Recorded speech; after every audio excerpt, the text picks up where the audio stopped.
whatever you do it your own way. Then the only regrets you got are yours.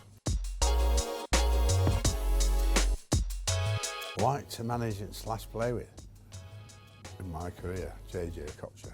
Everybody knows I love the man, so I just can't help it, you know, as my captain. So yes, I think that something in terms of my own business or working for myself, I would have found it very difficult with my temperament to have actually worked with somebody or work for somebody. I think that eventually I would have started off working for somebody, but actually took the risk of doing my own business.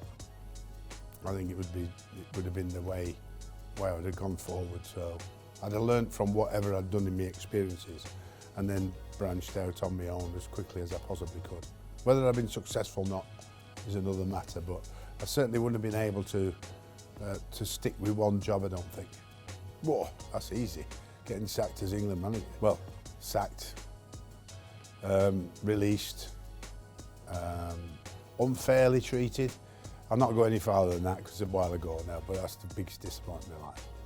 It throws you into a deep, dark place, but only family will help, and family about and around you to support you. You could look at going for some help mentally. I didn't find myself too dark at that moment, but I needed something to turn up, and that was Steve Parish at Crystal Palace. So once I got the Crystal Palace job, I could finally put that disappointment behind me and get back into what I love, and that's managing the Premier League.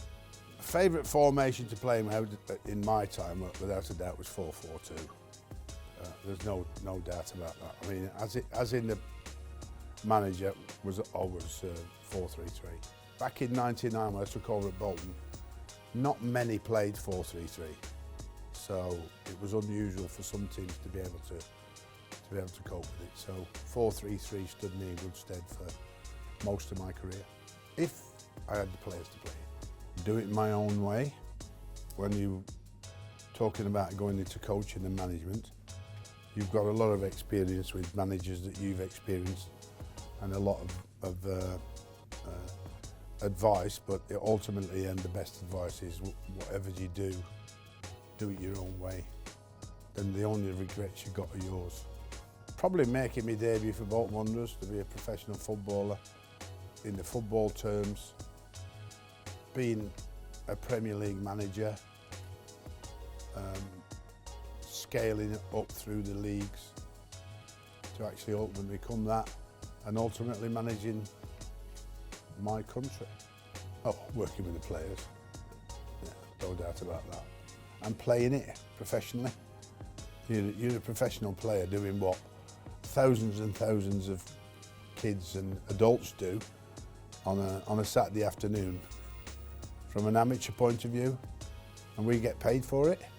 So, you know, there's not a better career to have, in my opinion, than because you obviously singular sports, they're very talented, but they haven't got the same camaraderie as you get in the dressing room, you know, with the other players that you play with. Caliph Fadiga dying on the pitch in the warm-up, Bolton Wanderers, pre-season friendly, and the incredible work our medical staff did to revive him. Luckily at that time we had a portable defibrillator, which they managed to restart his heart. That was a massive shock. Be as qualified as you possibly can, not just academically, but get as much practical as you can as well as theory. Oh, playing career, no doubt about that. I prefer my playing career as a manager, even though I've been very successful, because there's nothing, you can't beat playing. You know what I mean? There's a massive hole in you. I mean, I've been very fortunate because I've never been out of the game that long, and I managed to go into coaching after I packed in or retired. But that was hard enough as it was then. There's nothing beats playing. Hectic.